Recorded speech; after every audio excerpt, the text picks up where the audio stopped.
That night he made his move on Martin. "That scar can get you into trouble, see?" insisted Eldroth. "There's plenty of the king's soldiers about with Sir Thomas, and you could easily get arrested for fighting for the Lancastrians." Martin, who had drunk deep from his cups, looked befuddled and scared. "Now, I'm your friend and will protect you, even give you gold if you help me. But I need you to do something for me," wheedled Eldroth.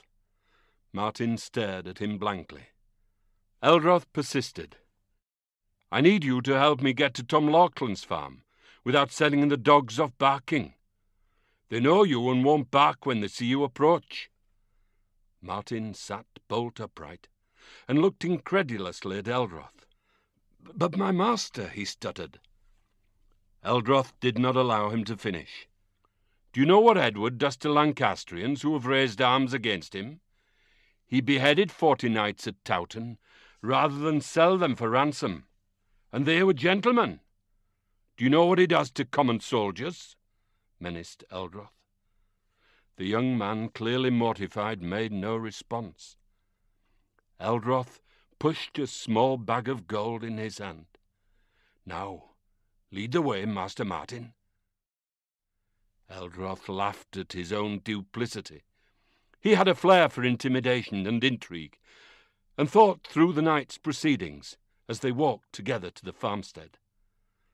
Foolish Martin would meet his death once he'd silenced the dogs with a knife in his back.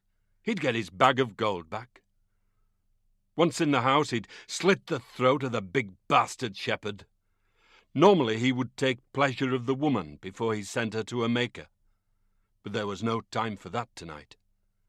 His thoughts went to all the nuns he'd raped and killed in Normandy and Picardy.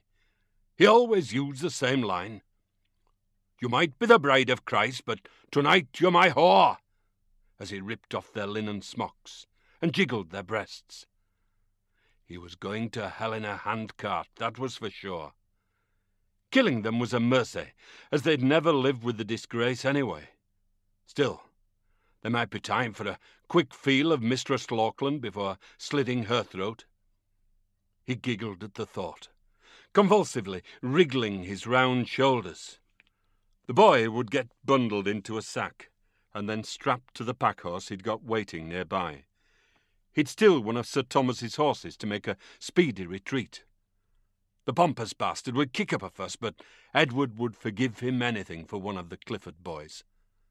Once the brat was in Edward's custody, he'd use him as a bargaining plea to wheedle out the whereabouts of his brother from Lady Margaret. It was gratifying to do something in life you really enjoyed, and get lots of gold for it too. "Go stand by the woolshed while I quieten the dogs," whispered Martin in a slurred voice. The dogs approached, wagging their tails and snuffling against the staggering, drunken Martin, while Eldroth lingered patiently in the shadows. Next, total darkness. Strong arms had reached Eldroth from behind and pulled a woolsack over his head, down to his elbows.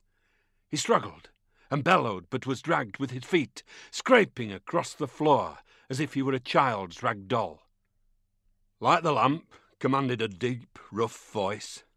Eldroth was heaved off his feet and deposited in a deep pit. The sack were lifted from his head, and he blinked to take in the surroundings. The big shepherd was standing over him, while Martin, fully restored to his sober self, took up a spade and started filling in the gaps around Eldroth with dirt, backing it in tightly.